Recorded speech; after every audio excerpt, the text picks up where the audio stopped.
अमीर बाप की लड़की जिस लड़के को सबके सामने बेइज्जत कर रही थी, कपड़ों का मजाक बना रही थी और कह रही थी कि तुम जैसे लोग कहीं भी मुंह उठाकर चले जाते हो। लेकिन असल में वो लड़का करोड़ों की कंपनी का मालिक था, जो उस वक्त सादे कपड़ों में था। इसके बाद जब लड़की को सच्चाई पता चली, तो फिर ऐसा हुआ जिसने सबके होश उड़ा दिए।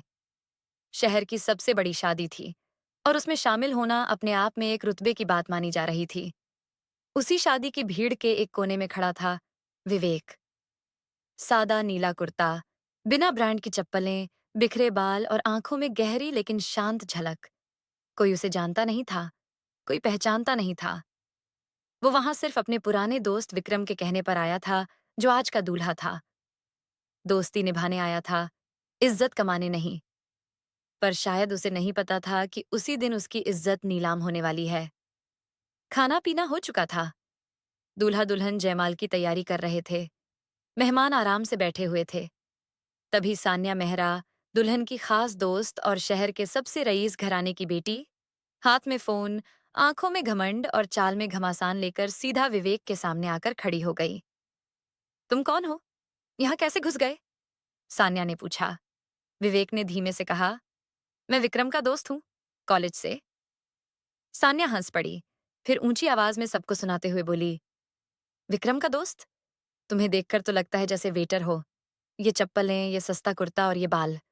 कौन बुलाता है ऐसे लोगों को शादी में? चारों तरफ हंसी गूंज गई। कुछ लोगों ने मोबाइल निकाल लिया, कुछ ने उसे ऊपर से नीचे तक देखा, जैसे वह कोई गलती से शादी में घुस आया हो। सान्या ने एक और वार किया, तुम्हारे जैसे लोग तो इतनी बड़ी शादी में घुस भी नहीं सकते, और तुम यहाँ खड़े हो जैसे कोई बारात के दूल्हे हो। विवेक ने कोई जवाब नहीं दिया।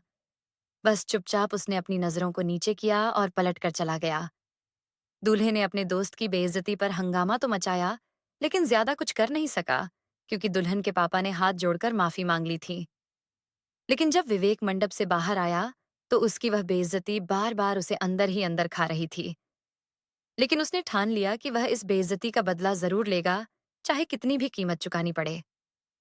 उसने सब कुछ नजरअंदाज करते हुए सिर्फ एक बात मन में दोहराई, अब मैं कुछ नहीं कहूंगा, लेकिन एक दिन ऐसा आएगा जब यही लोग झुककर सलाम करेंगे। उस रात विवेक की आंखों में नींद नहीं थी। सिर्फ एक तस्वीर थी, सान्या की हंसी और चारों तरफ उड़ता हुआ उसका अपमान। बार बार उसके दिमाग में घूम रहा था। सुबह होते ही उसने अपने काम पर ध्यान केंद्रित कर लिया। लेकिन अब एक अजीब सी आग उसके अंदर लग चुकी थी। विवेक की जिंदगी जितनी सादा दिखती थी, असल में उतनी थी नहीं। वह विलॉजिक टेक्नोलॉजीज का मालिक था, एक ऐसी कंपनी जिसने कुछ ही सालों में भारत ही नहीं, विदेशों तक डिजिटल मार्केटिंग और ऐप डेवलपमेंट का बाजार पलट दिया था। पर इस कामयाबी की एक शर्त थी, पहचान छुपाकर रखना। न नाम कहीं मीडिया में, न कोई इंटरव्यू, न ही कोई सोशल प्रोफाइल। विवेक का उसूल था, इज्जत दिखावे से नहीं, काम से मिलती है, और मैं काम करने आया हूं, तमाशा नहीं। लेकिन अब सान्या की उस एक घटना ने उसके उसूलों को झंझोड़ दिया था। उसने सब कुछ वैसे ही चलने दिया। अपने ऑफिस के बोर्ड रूम में अपनी टीम के साथ बैठकर वही सादगी से काम करता रहा। पर अब हर फैसला तेज, सटीक और फोकस्ड था। हर दिन उसकी कंपनी नई ऊंचाई छू रही, लेकिन वह अब भी वही नीले कुर्ते वाला विवेक था। बस उसके सीने में अब हंसी नहीं लपटें थी। उधर समय करवट ले रहा था, और सान्या की जिंदगी भी। सान्या, जो कभी अपने पापा की फैशन और टेक्सटाइल कंपनी सानवी एम्पायर्स की ब्रांड एम्बेसडर मानी जाती थी, अब धीरे धीरे मार्केट के बदलाव को समझ नहीं पा रही थी। नई कंपनियां उभर रही थीं। डिजिटल युग का जमाना था, और पुराने व्यापार के तौर तरीके ढह रहे थे। सान्या अपने फैशन ब्रांड सान्या लक्स को ऊंचाई देने में लगी थी। लेकिन न मार्केट रिसर्च थी, न लॉयल कस्टमर बेस। कुछ महीनों तक सब ठीक चला, फिर अचानक ट्रेंड बदलने लगे। कस्टमर घटे, नुकसान बढ़ा, कर्ज लिया, फिर भी संभाल नहीं पाई। उधर उसके पिता का बिजनेस भी लड़खड़ाने लगा। टेक्सटाइल की दुनिया अब विदेशों की कंपनियों से हार रही थी। कच्चा माल महंगा, ऑर्डर घटते गए, और धीरे धीरे करोड़ों का घाटा सामने आने लगा। सान्या को अब पहली बार रात की नींद में डर आने लगा। वह जो कभी अपने फोन के कैमरे से हर वक्त अपनी अमीरी की वीडियो बनाती थी, अब फोन चुप रहता था। न कोई पार्टी, न कोई शो, सिर्फ बैठकों में माथा पकड़कर बैठी एक लड़की जो अब तक सिर्फ ऊंचाई में जीना जानती थी। इधर विवेक अब भी खामोश था, किसी को नहीं बताया कि उसने क्या सहा था या किसने क्या किया था। वह सिर्फ एक बात जानता था, अगर बदला चिल्लाकर लिया जाए तो शोर होता है, लेकिन अगर चुप रहकर लिया जाए तो इतिहास बनता है। और इतिहास बनने लगा था। विवेक को एक दिन अपने अकाउंट्स टीम से रिपोर्ट मिली। सर, एक बहुत पुरानी कंपनी सानवी एम्पायर्स भारी नुकसान में जा रही है। जल्द ही नीलामी हो सकती है। विवेक ने कुछ नहीं कहा। टीम ने पूछा, सर, क्या उसमें निवेश करना चाहेंगे? विवेक ने मुस्कुराकर जवाब दिया, नहीं, बस बोली वाले दिन मुझे वहां बुला लेना। सान्या मेहरा अब जब आईने में खुद को देखती थी तो पहचान नहीं पाती थी। न वह चमकती आंखें बची थीं, न वह दंभ से भरी मुस्कान, और न ही वह ऊंची आवाज जिसमें दुनिया को नीचा दिखाने की ताकत थी। कभी जो ब्रांड सान्या लक्स लोगों की जुबान पर था, आज वही नाम कोर्ट नोटिसों, बैंक रिकवरी कॉल्स और बंद दरवाजों की लिस्ट में सबसे ऊपर था। उसके फोन की हर कॉल में डर होता था कि कहीं फिर कोई ईएमआई मिस तो नहीं हो गई। वह अपने पापा रमेश मेहरा के पास बैठती, उनकी थकी आंखों को देखती और सोचती कि जब पैसा जाता है तो सिर्फ चीजें नहीं जाती, इंसान का सुख चैन भी चला जाता है। सान्या की हालत देखकर उनके दोस्त और रिश्तेदार धीरे धीरे दूर होते चले गए। शायद इसलिए भी क्योंकि उन्हें भी लगने लगा था कि यह बर्बादी सिर्फ शुरुआत है, और उधर हालात एक और इशारा कर रहे थे। बैंक और कर्जदाता अब सानवी एम्पायर्स की पूरी प्रॉपर्टी और ब्रांड को नीलामी में डालने की तैयारी कर रहे थे। कंपनी जो एक दौर में करोड़ों का टर्नओवर करती थी, आज औकात में ही नहीं, नीलामी की लिस्ट में आ चुकी थी। रमेश मेहरा ने बैठकों में अपनी इज्जत बेच दी। कई कारोबारियों से हाथ जोड़कर कहा, बस एक बार कंपनी बचा लो, मैं ब्याज समेत लौटा दूंगा। लेकिन सबकी आंखों में वही जवाब था, अब आपका समय चला गया है भाई साहब।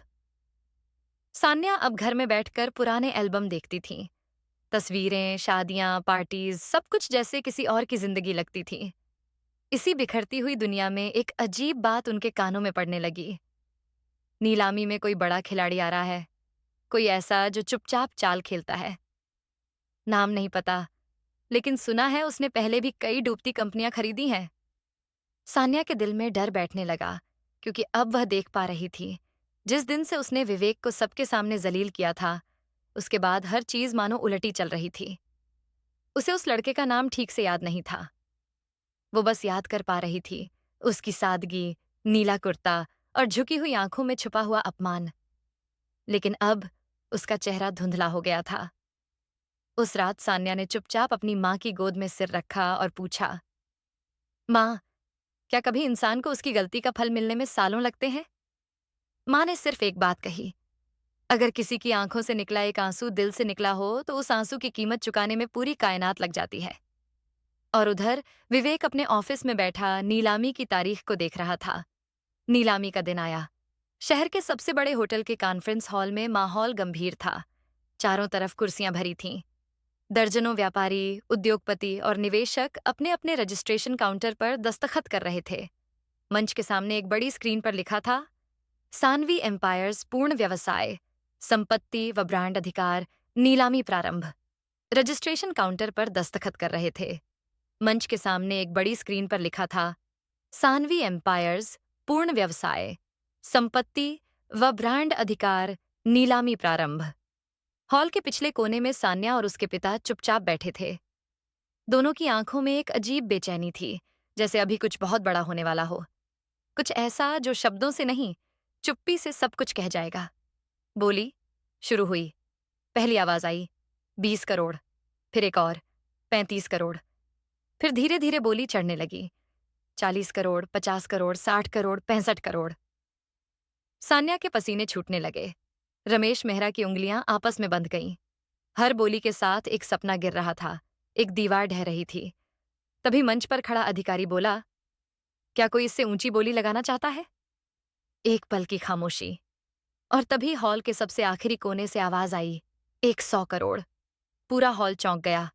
लोग मुड़ मुड़ कर देखने लगे, कौन है यह जिसने एकदम से 100 करोड़ बोली लगा दी? कैमरे उस ओर घूमे। वहां खड़ा था विवेक, साफ सुथरा काला सूट, सीधा बदन और चेहरा वहीं शांत, लेकिन अब आत्मविश्वास की लौ से दमकता हुआ। लोगों की आंखें फैल गईं। विवेक मंच की ओर बढ़ा। हर कदम जैसे अतीत को कुचल रहा था। उसके चेहरे पर कोई अहंकार नहीं था, बस एक मुस्कान जो किसी तूफान से कम नहीं थी। वो मंच पर पहुंचा, माइक उठाया और सिर्फ एक लाइन बोली, मैं वही आदमी हूं जिसे एक शादी में सबके सामने वेटर कहा गया था, क्योंकि मेरा कुर्ता महंगा नहीं था। हॉल में सन्नाटा छा गया। सान्या की आंखें फटी की फटी रह गईं। उसके होंठ कांपने लगे। उसके पिता की सांस रुक सी गई। विवेक ने माइक नीचे रखा, फिर बोली कि दस्तावेज पर दस्तखत किए। सानवी एम्पायर्स अब विवेक की हो चुकी थीं।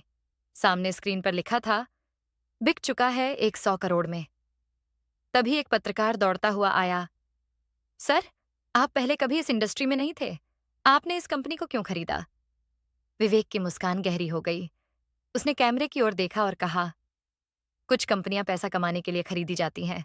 कुछ इसलिए खरीदी जाती हैं ताकि दुनिया को याद रहे, जिसे तुमने कुछ नहीं समझा था, वही तुम्हारी बोली लगाकर तुम्हें चुप करवा सकता है। सान्या वहां बैठी रही, पत्थर सी। चेहरे से रंग उड़ चुका था, होंठ सूखे थे, आंखों में आंसू थे, लेकिन वह रो भी नहीं पा रही थी। उसके सामने मंच पर खड़ा व्यक्ति वही था, जिसे उसने एक शादी में सबके सामने जलील किया था। वही विवेक अब 100 करोड़ की बोली लगाकर उसकी पूरी दुनिया खरीद चुका था।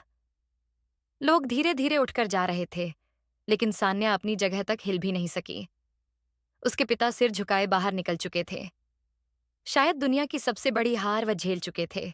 कुछ देर बाद हॉल खाली हुआ। सान्या चुपचाप उठी, कांपते हुए कदमों से विवेक की ओर बढ़ी।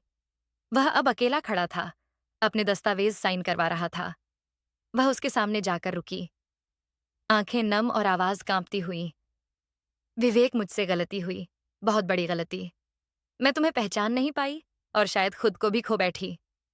क्या एक बार, सिर्फ एक बार, मुझे माफ कर सकते हो? विवेक ने उसकी आंखों में देखा। कोई क्रोध नहीं था, कोई नफरत नहीं थी। बस एक ऐसी शांति थी जो तब आती है जब इंसान सब कुछ पीछे छोड़ देता है। उसने कहा, मैंने उस दिन कुछ नहीं कहा था, क्योंकि मुझे यकीन था तुम्हारा कहा वक्त से ज्यादा जहरीला नहीं हो सकता। सान्या की आंखों से आंसू बहने लगे। वो पल भारी था एक लड़की के लिए, जो कभी सबके सामने हंसती थी, आज सबके सामने खुद पर शर्मिंदा थी। विवेक ने अपना पेन जेब में रखा, दस्तावेज बैग में रखे और चलते चलते आखिरी बार मुड़कर कहा, माफी मांगने के लिए साहस चाहिए और माफ करने के लिए आत्मसम्मान। मेरे पास अब आत्मसम्मान है, इसलिए तुम्हें माफ कर रहा हूं। लेकिन भरोसा वो सिर्फ एक बार टूटता है और फिर कभी नहीं जुड़ता। सान्या वहीं जमीन पर बैठ गई। लोग लौट चुके थे, लाइटें बंद हो रही थीं और उसकी आंखों में अब सिर्फ एक तस्वीर बची थी, नीला कुर्ता, सादा चेहरा और वह चुप्पी जो सबसे ऊंची बोली में बदल गई थी। दोस्तों, यह थी आज की कहानी। आपको जैसी भी लगी कमेंट सेक्शन में बता देना। वीडियो अगर अच्छी लगे तो वीडियो को लाइक और चैनल को सब्सक्राइब जरूर करें। धन्यवाद।